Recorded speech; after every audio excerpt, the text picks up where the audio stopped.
My grandfather left me his entire $3.5 million estate. My parents, who kicked me out penniless at 18, suddenly appeared at the reading claiming they would manage the funds for me.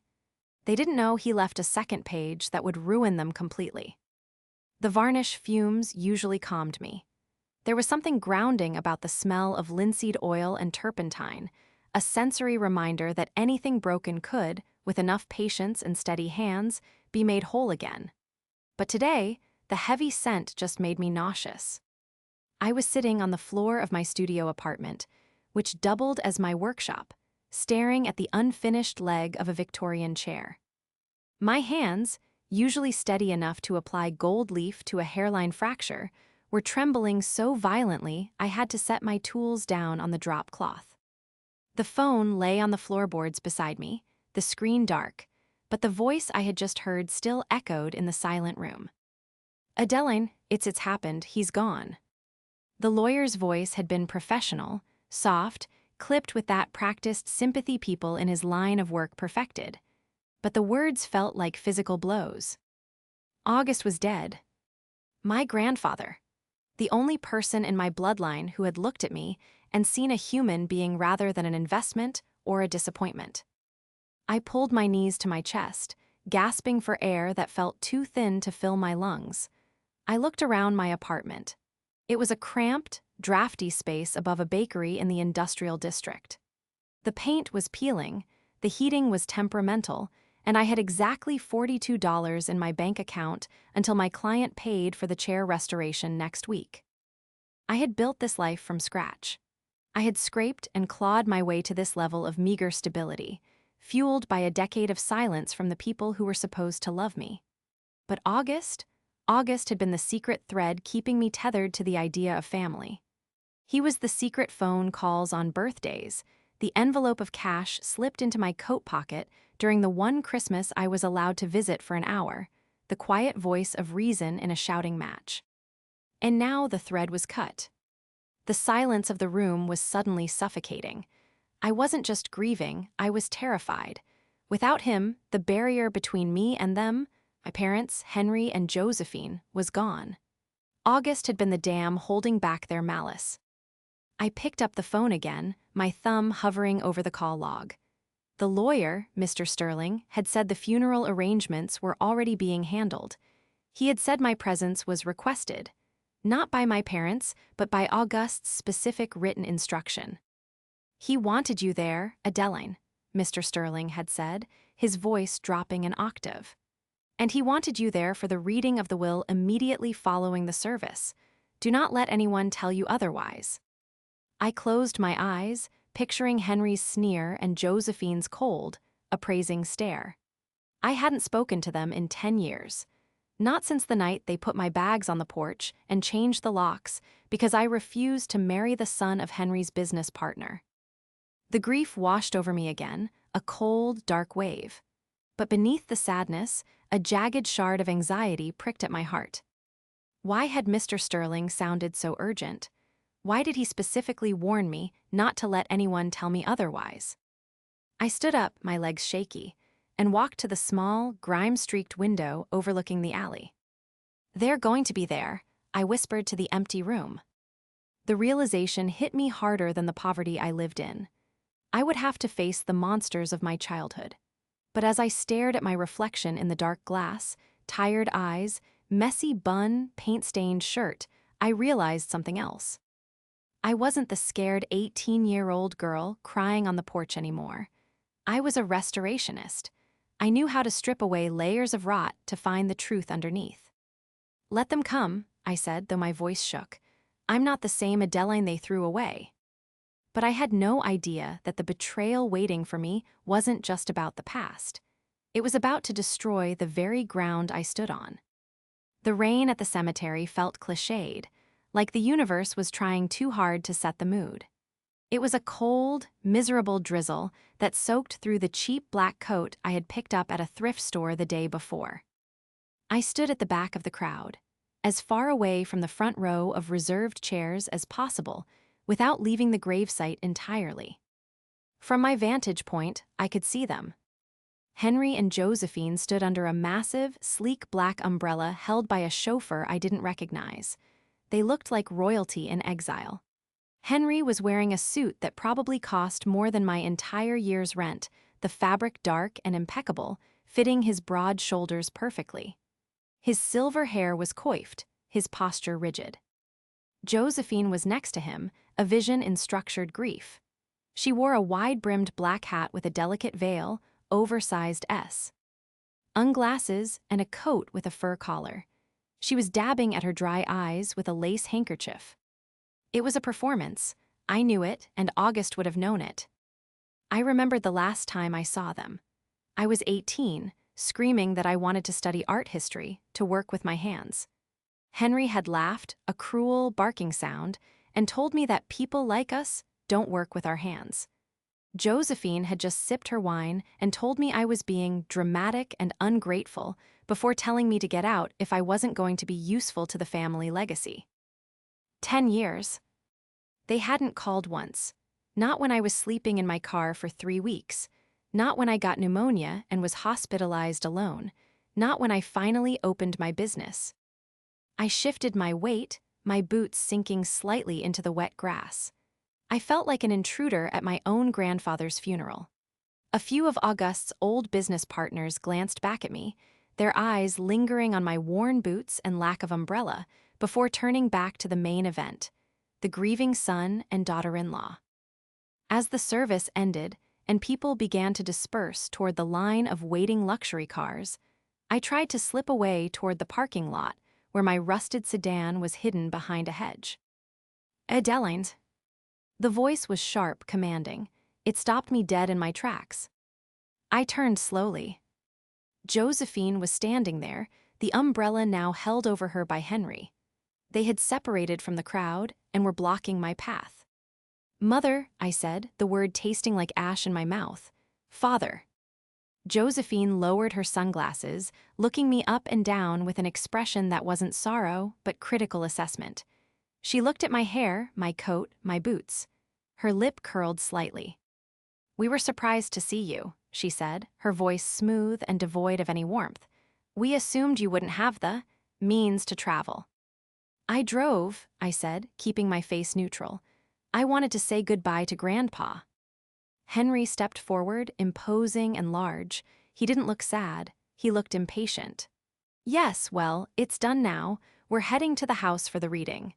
Mr. Sterling insisted on a formal reading today. God knows why, the man was senile toward the end.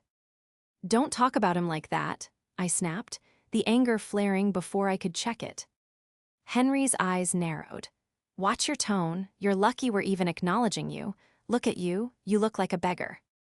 "I'm managing," I said tightly. "Managing," Josephine scoffed. "Is that what you call it? August told us about your little repair shop." "Restoration studio," I corrected. "Whatever," Henry waved a hand dismissively. "Look, Adeline, we know you're struggling. We're not monsters. We're going to the reading now to settle the estate. August had a lot of complex assets. Properties, portfolios, the collection. It's going to be a headache to liquidate." "He loved that collection," I said quietly. "It's just stuff, Adeline," Josephine sighed. "Old junk. We're going to sell it all, obviously. Clean slate." My heart hammered against my ribs. Sell it all? August's collection of rare timepieces and first editions. He had spent 50 years curating it. "You can't just sell it," I said. Henry laughed, that same barking laugh from 10 years ago. "We can do whatever we want. We're the heirs, Adeline, the next of kin. You're just a spectator." He leaned in closer, his cologne expensive and overpowering. "But if you behave yourself today, if you don't cause a scene, maybe we'll cut you a check, help you get some new clothes, get you out of that bakery or wherever you're living." It was a bribe, a crumb thrown to a starving dog to keep it from barking. "I'll be at the reading," I said coldly. "Mr. Sterling invited me." Henry shrugged. "Suit yourself. Just don't expect anything significant. August knew you were unstable. He wouldn't have left you anything you could manage." They turned and walked away, the chauffeur opening the door to their Bentley. I watched them go, shaking with a mix of rage and humiliation. They were so confident, so sure of their victory. They thought August was just like them, obsessed with status, dismissive of the help. But as I watched their taillights fade into the mist, a memory surfaced. A visit to August's study 3 years ago, one of the secret ones. He had been showing me a puzzle box, an intricately carved Japanese chest that required 12 specific moves to open. People see the lock, Adeline, he had told me, his eyes twinkling. They try to force it, they try to smash it, but the treasure isn't for the strong, it's for the patient. It's for the one who knows the combination. I touched the locket around my neck, a cheap silver thing I wore every day. Henry and Josephine thought this was a transaction. They thought they were walking in to collect a paycheck, but they had forgotten one crucial thing. August hated bullies, and he never left a puzzle unsolved. The drive to August's estate took 40 minutes. My car rattled and groaned as I pushed it up the winding driveway lined with ancient oaks. This house, a sprawling stone manor that had been in our family for 3 generations, used to feel like a sanctuary. Now, looming against the gray sky, it looked like a fortress I was about to besiege. I parked behind the line of luxury cars. Henry's Bentley, the lawyer's Mercedes, and a few others I didn't recognize. Before I went inside, I sat in the driver's seat and gripped the steering wheel, forcing myself to remember why I endured the poverty, the loneliness, the silence of the last decade. It wasn't just stubbornness, it was survival. When I was 18, Henry had leveraged my entire future.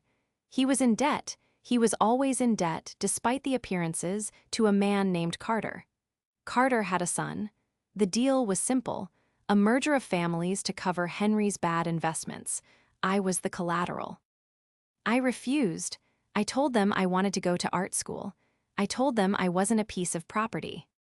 That night, Josephine had thrown my clothes onto the front lawn in garbage bags. Henry had stood in the doorway, blocking the warmth of the house, and told me, "If you walk out that gate, you are dead to us. You get nothing. No money, no support, no family." I walked. I worked 3 jobs. I lived on ramen and peanut butter. I put myself through an apprenticeship with an old Italian master restorer who paid me in knowledge more than cash. I learned to fix things that were shattered. And through it all, August was there in the shadows. He couldn't openly defy Henry. My father had power of attorney over my grandmother's trust at the time, and August was trying to protect her assets, but he found ways. He sent me books on restoration. He sent me tools, and when I finally opened my studio, he sent me my first antique clock to fix, anonymously, though I knew it was him by the smell of his pipe tobacco lingering on the wood. I wiped a tear from my cheek, steeled myself, and got out of the car. The library was crowded. Dark wood paneling, floor-to-ceiling bookshelves, and the smell of old paper and leather. It was exactly as I remembered it. Henry and Josephine were already seated in the high-backed leather chairs near the fireplace. They held crystal tumblers of scotch, August's rare 30-year-old scotch, and were chatting casually with a man I didn't know. "Ah, she made it," Henry announced loudly as I walked in. He didn't stand up. "Everyone, this is Adeline, our estranged daughter." The man he was talking to turned. He was slick, wearing a suit that was too tight and a watch that was too big. He looked like a shark in human skin. "Adeline," the man said, not offering a hand. "I'm Greg, your father's financial advisor." Financial advisor. That was a laugh. Henry went through financial advisors like he went through socks. Usually, they were yes men who helped him shuffle debt around to maintain the illusion of wealth. "Nice to meet you," I murmured, taking a seat in a wooden chair in the corner, away from the warmth of the fire. "Greg is helping us restructure the portfolio once the assets are released," Josephine explained, swirling her drink. "We're thinking of liquidating the estate properties and investing in high-yield tech ventures. Something modern. August was so stagnant with his money." "He preserved wealth," I said. "He didn't gamble it." Henry slammed his glass down on the side table. That's enough. You're here as a courtesy. Don't pretend you know anything about finance. You fix broken chairs for a living. It's honest work, I said, my voice steady despite my racing heart. It's embarrassing, Josephine corrected. She looked at me with genuine disdain. Do you know how hard it is to explain to our friends why our daughter lives above a bakery? We tell them you're finding yourself in Europe. It's cleaner. I'm sure the lies come easy to you, I shot back. Henry stood up, his face reddening. Listen to me, you ungrateful little. Please, everyone, take your seats. Mr. Sterling walked into the room. He was a small, neat man with wire-rimmed glasses and a demeanor that commanded instant silence. He carried a thick leather portfolio. He walked to the heavy oak desk at the front of the room, Auguste's desk, and set the portfolio down. He looked at Henry, then Josephine, and finally, his gaze rested on me. He offered me a small, almost imperceptible nod. We are here to read the last will and testament of August James Blackwood, Mr. Sterling began. Henry sat back down, smoothing his tie. He crossed his legs and winked at Josephine. Let's get this over with, Sterling. We have a dinner reservation at 7. They were so arrogant. They assumed the hierarchy of the family was immutable. Henry was the son. I was the outcast. Therefore, the money flowed up, not down. Auguste's estate, Mr. Sterling said, opening the folder, is valued at approximately 3.5 mil. Lion dollars, including the property, the collection, and liquid assets. Henry let out a low whistle. Better than we thought, Joe. The old man was holding out. Josephine smiled, a predatory expression that made my skin crawl. We can finally pay off the beach house mortgage and get that boat you wanted, Henry. They were spending it already. They were carving up Auguste's life into toys and status symbols before he was even in the ground. However, Mr. Sterling continued, his voice sharpening, the distribution of these assets is specific. Of course it is, Henry waved a hand. Trusts, allowances, will manage it. I'm the executor, obviously. Mr. Sterling looked up over his glasses. Actually, Henry, you are not. The room went deadly silent. The crackle of the fire was the only sound. Excuse me, Henry's smile faltered. August appointed an independent executor, Mr. Sterling said calmly. Me. Henry bristled. Fine, whatever, as long as the transfer is smooth. Just read the distribution. Mr. Sterling turned the page. To my son Henry and his wife Josephine. Henry leaned forward, greed practically radiating off him. Josephine gripped the armrest of her chair. I leave the contents of the safe deposit box at First National Bank, key number 402. Henry blinked. That's it, what's in the box, bonds, gold. I am not privy to the contents, Mr. Sterling said, but that is the extent of your inheritance. What? Henry stood up, knocking his scotch over. That's impossible. Who gets the house, the money, the collection? Mr. Sterling turned his eyes to me. To my granddaughter, Adeline, he read clearly, I leave the remainder of my estate. The house, the grounds, the full financial portfolio, and my personal collection, in its entirety. For a second, nobody breathed. I felt the blood drain from my face. Everything. Then the explosion happened. That is absurd, Henry roared, his face turning purple. She's a child, she's estranged, we cut her off 10 years ago. She has no idea how to handle money, Josephine shrieked, standing up to join him. She lives in squalor, she'll blow it in a week. Henry pointed a shaking finger at Mr. Sterling. This is undue influence. She manipulated him, we'll contest this, we'll tie this up in court for years. You hear me, Sterling? She won't see a dime. He turned to me, his eyes bulging with rage. You little snake, you think you can steal my inheritance? I'm his son. I built this family's reputation. You spent this family's reputation, I said quietly, finding my voice. Shut up, Henry screamed. He took a breath, trying to compose himself, switching tactics instantly. He turned to me, forcing a grotesque, straining smile onto his face. Adeline, honey, he said, his voice trembling with suppressed fury. Look, this is obviously a mistake, or a test. Grandpa August was testing us. You know you can't handle this. Taxes, property management, investments. It's a nightmare. You're an artist. You don't want this burden. He took a step toward me, hands open. Here, what we'll do. We'll manage it for you. We'll set up a trust. We'll give you a very generous monthly allowance, say $5,000 a month. You can quit your job, you can travel, and we'll take care of the heavy lifting. We'll sign an agreement right now. Josephine nodded eagerly. Yes, Adeline, we're your parents. We want to protect you. Just sign the rights over to Henry as the primary trustee. It's for your own good. They were circling me like vultures. Mr. Sterling cleared his throat loudly. The sound cut through their manipulation like a knife. Before anyone signs anything, Mr. Sterling said, his voice cold as ice, I am required to read the next page of the will. The next page, Henry snapped. What next page? August called it the conditional clause regarding Henry and Josephine, Mr. Sterling said. He looked directly at Henry. He anticipated this exact reaction. I looked at Mr. Sterling, then at my parents. The foreshadowing in the cemetery, the puzzle box. Read it, I said. Mr. Sterling flipped the page. Mr. Sterling adjusted his glasses, the firelight reflecting off the lenses, obscuring his eyes. The room was so quiet I could hear the antique grandfather clock in the hallway ticking, a rhythmic, heavy sound that felt like a countdown. The exclusion clause, Mr. Sterling read, his voice devoid of emotion. I, August Blackwood, am of sound mind and body. I am fully aware of the character and financial history of my son, Henry, and his wife, Josephine.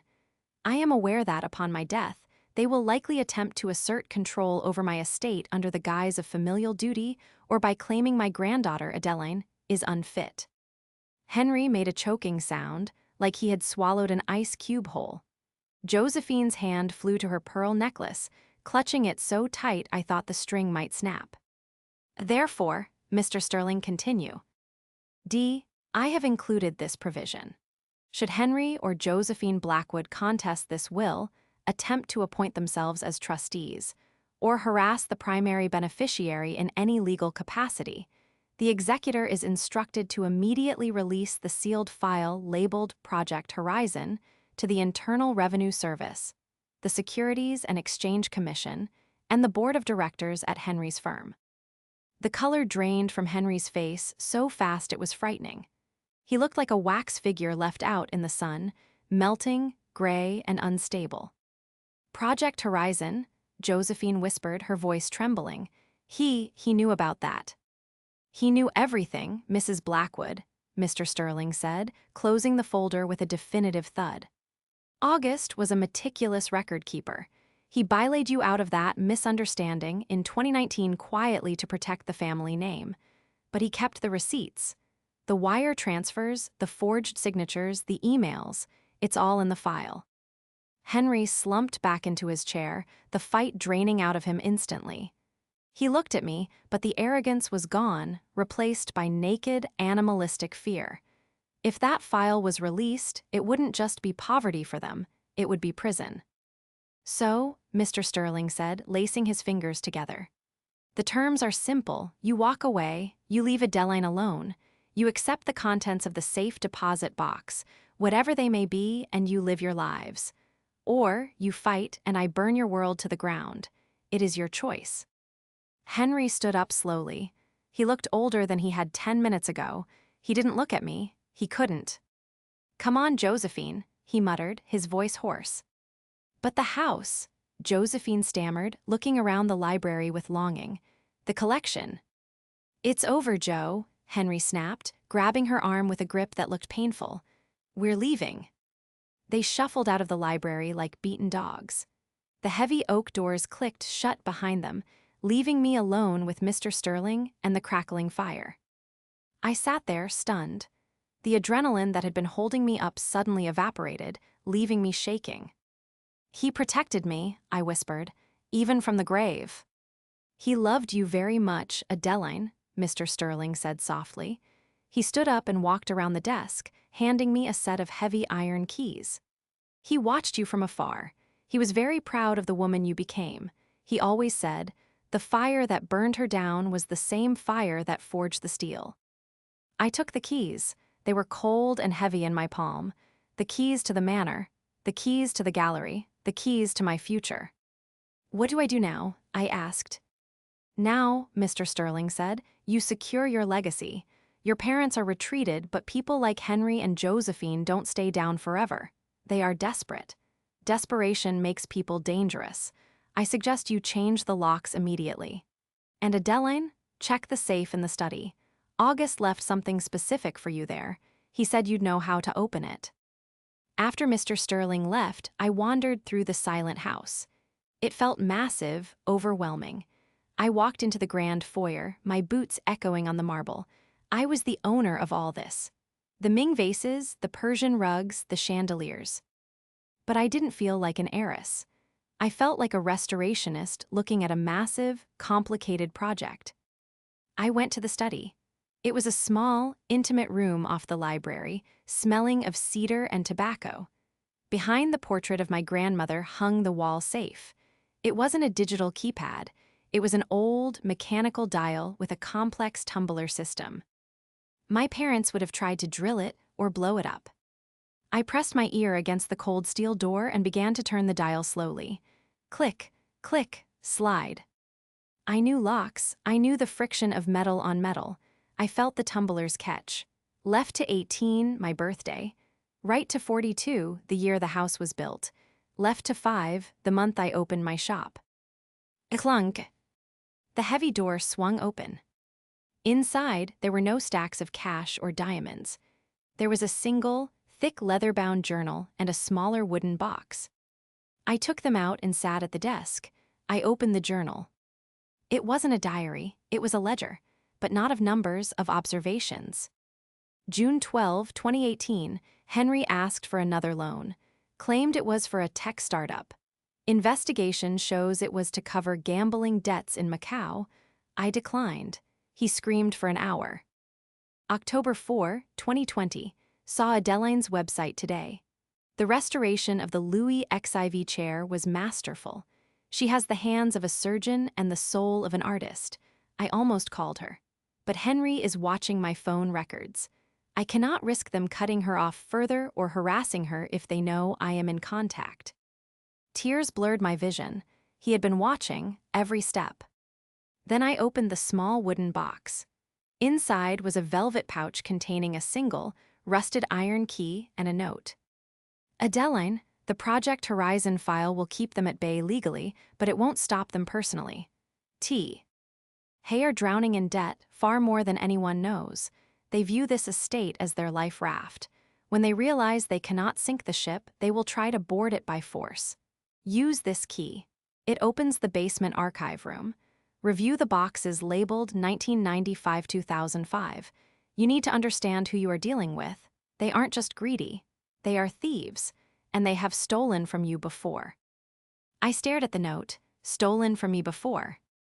I stood up, the grief hardening into a cold resolve. I wasn't just inheriting money. I was inheriting a war, and I needed to know the enemy's battle plan. 3 days later, the house was mine, truly mine. I had hired a locksmith to replace every tumbler in the manor. I had a security team install cameras at the gate and the main doors. I spent my days in the study, going through the archives August had pointed me toward. What I found in the basement made me sick to my stomach. My grandmother, who died when I was 10, had left me a trust fund. A significant one.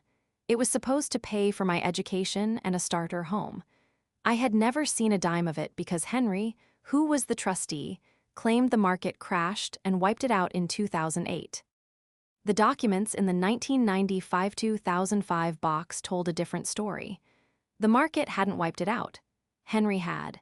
He had drained it, transfer by transfer, to pay for his cars, his vacations, and his country club memberships.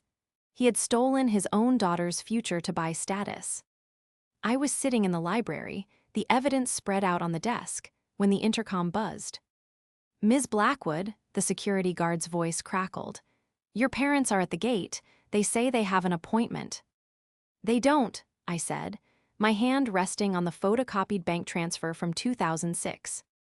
They have a gentleman with them, ma'am, a Mr. Greg Vance. He says he's their legal counsel. Greg, the financial advisor from the funeral, was now their lawyer. That reeked of desperation.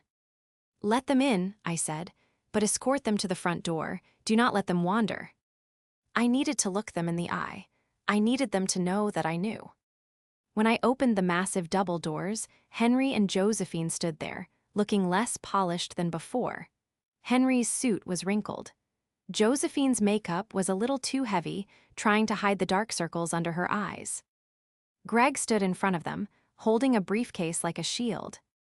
Adeline, Greg said, flashing a smile that was all teeth and no warmth. Thank you for seeing us. We just need to have a quick chat about the transition. There is no transition, I said, blocking the doorway. Mr. Sterling made that clear. Now, Greg said, stepping forward as if to push past me. Mr. Sterling is an alarmist. We're family here.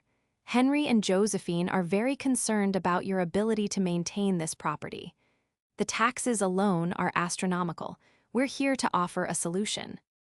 We're here to save you, Henry interjected, his voice trembling with a mix of anger and pleading. You can't afford the upkeep, Adeline. The heating bill for this place is more than you make in a year. Be reasonable. Sign a management agreement. We'll take care of the bills. You live here rent-free. We just need access to the liquid capital to stabilize the portfolio. Stabilize the portfolio? I laughed, a harsh sound that surprised even me. Is that what you call paying off the sharks? Henry froze. What did you say? I know about the trust, Henry, I said, dropping the formal father. Grandma's trust, the one you said the market ate. I have the bank records. You bought a Porsche and a trip to the Maldives with my college tuition. Josephine gasped. That's a lie. August poisoned you against us. The numbers don't lie, I said, leaning against the door frame, crossing my arms. And I know why you're here. You're broke. You're not just cash flow poor. You are insolvent. You need access to August's accounts because if you don't pay someone very quickly, things are going to get ugly for you. Greg stepped in, dropping the nice guy act. Listen here, Ms. Blackwood. Accusations of embezzlement are serious slander. If you don't cooperate, we can petition the court to have you declared incompetent. We can freeze these assets for years. Do you have the money to fight a protracted legal battle? Because we can find lawyers who work on contingency. Try it, I said, staring him down. Mr. Sterling has the Project Horizon file ready to send. Do you know what's in that, Greg? If you represent them, you might want to ask. Because if that file goes to the SEC, you'll be disbarred just for standing next to them. Greg blinked. He looked at Henry. What file? Henry wiped sweat from his forehead. It's nothing, a bluff. Is it? I asked. Are you willing to bet your law license on Henry's word? Greg hesitated. He took a half step back away from Henry. We're done here, I said. Get off my property, and if you come back without a quarto order, I'll have you arrested for trespassing. You ungrateful brat, Josephine screamed, her composure shattering. She lunged forward, but Henry held her back. We gave you life, we clothed you, you owe us. I owe you nothing, I said, my voice steady, cold, and hard as marble. You took everything from me, you threw me away, and now that I have something you want, you're back. But the bank is closed, mother. Permanently. I slammed the heavy door in their faces. I heard Josephine screaming on the other side, a muffled, hysterical sound. I leaned my back against the door, my heart pounding. I had won the skirmish, but as I looked at the trembling hands I held up in front of my face, I knew the war wasn't over. They were desperate, and desperate people didn't just scream, they escalated. I went back to the study and called Mr. Sterling. They were just here, I said. I expected as much, Sterling replied. Did they threaten you? Yes, and I threatened them back with the file. Greg seemed rattled. Good, divide and conquer, Sterling said. But Adeline, be careful. Henry called me this morning. He's trying to organize a memorial gala for August. He's inviting all of August's old business partners, the board, the social elite. He's going to try to control the narrative. He wants to present himself as the grieving successor, and you as the reclusive, unstable daughter who is hoarding the estate. He wants to shame me into submission, I realized. Exactly, public pressure. If he can turn Auguste's community against you, he thinks he can force a settlement outside of court to save the family name. When is this gala? Friday night, at the country club. I wasn't invited, I said dryly. No, Sterling said, but you're going. The next 48 hours were a blur of strategy and restoration. I wasn't restoring furniture, I was restoring the truth. I worked with Mr. Sterling to compile a dossier. We took the Project Horizon documents, the trust fund theft records, and the emails August had printed out. We organized them not for a judge, but for an audience. If Henry wanted to make this public, I would give him a show he would never forget. But Henry wasn't sitting idle. On Thursday, a local gossip column ran a story. Heir to Blackwood fortune, reclusive daughter locks parents out of family home days after funeral. The article was filled with anonymous source, quotes claiming I was mentally unstable, that I had been estranged due to drug use, a complete fabrication, and that Henry and Josephine were heartbroken and worried for her safety. I read the article on my phone in the kitchen, my hand shaking with rage. They were trying to destroy my reputation so that if I did release the red file, people would think it was just the ravings of a vengeful addict. They're painting over the rot, I murmured to myself, trying to make the wood look sound when it's eaten through with termites. I put the phone down and went to the workshop I had set up in the estate's garage. I needed to think. I picked up a chisel and a piece of rough walnut. I shaved away a thin layer of wood. Who is Henry Blackwood? A man who defines himself by what others think of him. A man who needs the applause of the crowd to exist. I shaved another layer. Who is Josephine? An enabler. A woman who loves the lifestyle more than her own child. They were betting everything on this gala. They were going to stand on that stage, toast to Auguste's memory, and then subtly poison the room against me. They would announce a charity foundation in Auguste's name, managed by them, of course, and ask for donations. It was a classic grift. Use the dead man's reputation to solicit funds to cover their debts. I couldn't let them do that to Auguste's memory. I called Mr. Sterling. I need an invitation to the country club. I'm a member, Sterling said. You're my +1, but Adeline walking into that room? It's going to be brutal. They will have the home field advantage. Everyone there has known Henry for 30 years. They don't know you. They know the version of me Henry created, I said. It's time they met the real one. I'll pick you up at 6, Sterling said. Wear something, armored. I went to my closet, or rather, the closet in the master suite that I had barely touched. Josephine had been right about one thing. My wardrobe consisted of thrift store jeans and paint-stained flannels. I walked into the massive walk-in closet that had belonged to my grandmother. August had kept her clothes, preserved in garment bags. I unzipped one, a vintage 1950s Dior, midnight blue silk, structural and severe. It was a power suit disguised as a gown. It was timeless. It was elegant. And it was exactly the kind of thing Josephine would kill for. I spent the rest of the day preparing. I didn't just prepare my appearance, I prepared my evidence. I made copies of the key documents. I scanned them to a cloud drive. And I put the most damning piece of paper. The original bank transfer showing Henry draining my trust fund into a sleek black envelope. As I was applying my makeup, looking at the stranger in the mirror, who looked so much like the grandmother I barely remembered, my phone buzzed. It was a text from an unknown number. Don't come tonight, we know you're planning something. If you show your face, we release the medical records from your breakdown in 2018. We have doctors on payroll. Stay home, little girl. I stared at the screen. The breakdown in 2018 was when I was hospitalized for pneumonia and exhaustion, because I was working 3 jobs to survive after they cut me off. They were going to spin it as a rehab stint. They were bluffing, they had to be. I typed back, "See you at 7." I blocked the number. I went downstairs. Mr. Sterling was waiting in the foyer. He looked at me, and for a moment his professional mask slipped. He looked like he was seeing a ghost. "You look just like her," he whispered. "Your grandmother." "Good," I said, putting on my coat, because she hated liars too. "The car is ready," Sterling said, opening the door. "Henry has the mayor attending and the head of the Commerce Board. The room will be packed."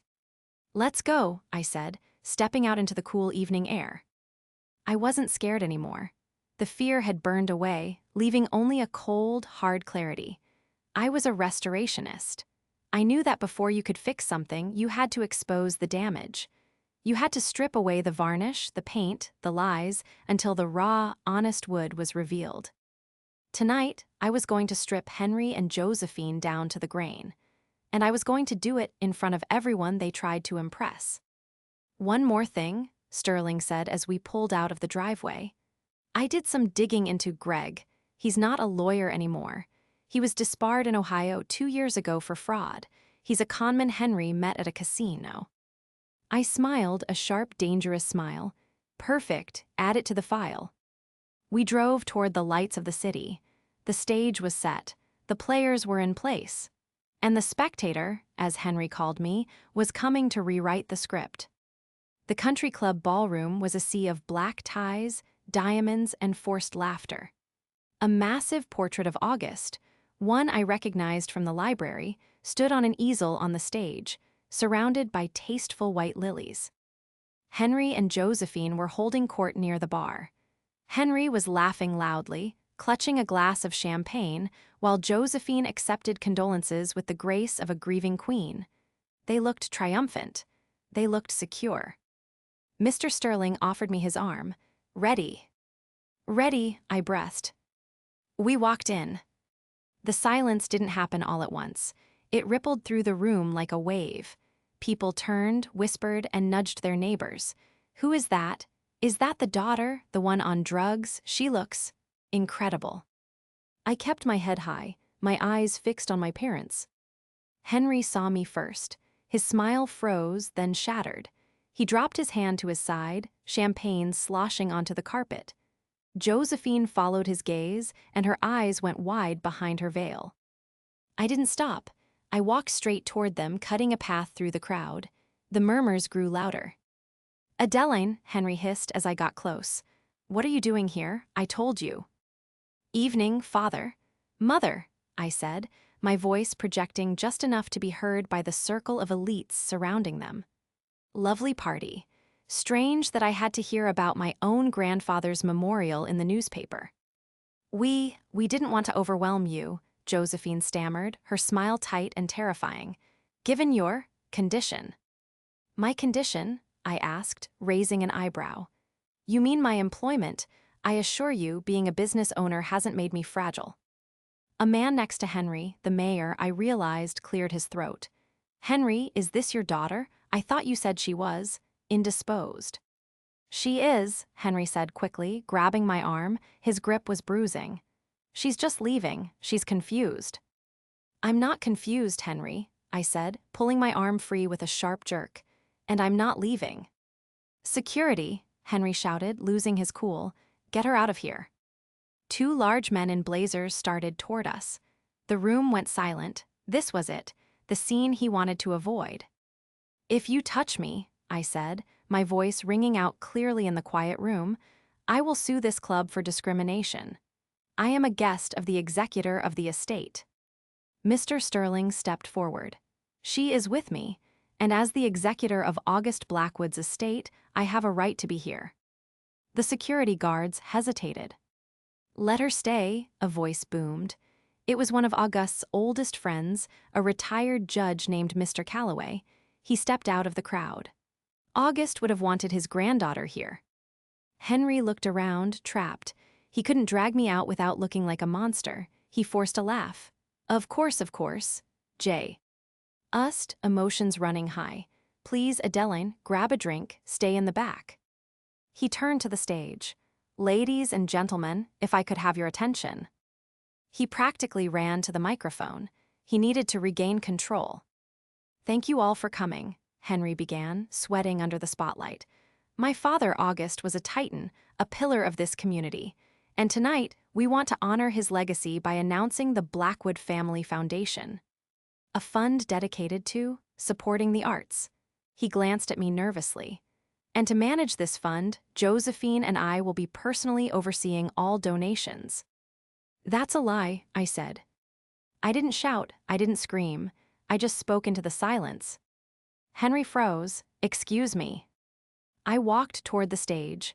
The crowd parted for me. I climbed the steps, the heels of my grandmother's shoes clicking on the wood. I stood next to Henry. I took the microphone from the stand before he could stop me. My father is lying to you, I said to the room. Cut the mic, Henry screamed at the sound technician. She's crazy, she's off her meds. I'm not on meds, Henry, I said, my voice still amplified. But you are on the brink of bankruptcy. Gasps rippled through the room. What is she talking about? Someone whispered. This man, I pointed at Henry, is asking for your money not to honor August, but to pay off his gambling debts in Macau. He owes $4 million. Slander, Henry roared, lunging for me. Mr. Sterling stepped in his path, blocking him. And this woman, I pointed at Josephine, who was standing by the stage, pale as a ghost, stood by while he drained my college trust fund, money my grandmother left me, to buy the car she drove here tonight. I reached into my clutch and pulled out the black envelope. I held up the bank transfer document. This is the transfer record, I said. Dated October 14, 2006. $150,000 moved from Adeline Educational Trust to Porsche dealership of Atlantic City. Signed by Henry Blackwood. I looked at the mayor. Mr. Mayor, would you like to see the rest? I have a file here called Project Horizon. It details 15 years of tax evasion, embezzlement, and fraud committed by my parents. The room was deadly silent. Every eye was on Henry. It's a fake, Henry screamed, his voice cracking. She forged it. She's a jealous, ungrateful. And Greg Vance, I continued, pointing to the lawyer who was trying to sneak out the side door, is not a lawyer. He was disbarred in Ohio for stealing from elderly clients. That is who my father hired to manage your donations. Security stopped Greg at the door. Henry looked at the crowd. He looked at his friends, his business partners, his social circle. He saw only disgust and shock. The mask had slipped. The varnish was stripped away. The rot was exposed. He slumped. He physically deflated, leaning against the podium for support. Josephine let out a sob and ran from the room, her heels clacking frantically. I turned to Henry. I looked him in the eye. He looked small, pathetic. August knew, I said softly, just for him. He knew everything, and he gave me the puzzle box, Henry. I opened it. I placed the microphone back on the stand. Enjoy the party, I said. I walked off the stage. The crowd parted again, but this time there was no whispering. There was only a respectful, stunned silence. As I reached the door, Mr. Calloway, the old judge, nodded to me. He raised his glass. I walked out into the cool night air, shaking, exhilarated, and free. The fallout was swift and brutal. By Monday morning, Henry's firm had fired him. The Project Horizon file, which Mr. Sterling had submitted to the authorities the moment Henry tried to solicit donations at the gala, triggered an immediate investigation. The Blackwood scandal was the talk of the city for weeks. Henry and Josephine's assets were frozen. The Bentley, the beach house, the country club memberships, gone. They were forced to sell everything to pay back the debts and avoid immediate jail time, though criminal charges for tax evasion were still pending. They moved into a small, rented condo on the outskirts of town.